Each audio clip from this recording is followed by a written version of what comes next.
সবার হৃদয়ে রবীন্দ্রনাথ, চেতনাতে নজরুল।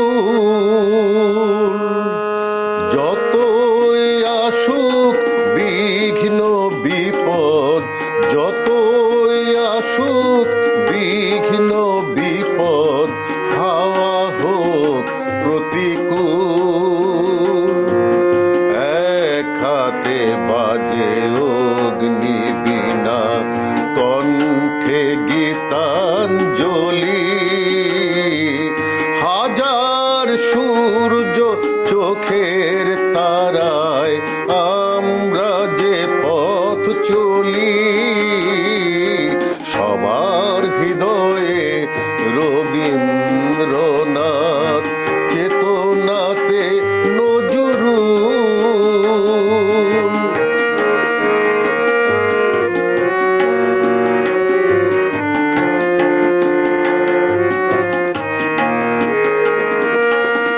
এই সেই দেশ এখনো এখানে উপনিষদের ঋষি সমতার গান গেয়েছিল, আর সমতার গান গেয়েছিল, আর শুনেছিল দশ দিশে।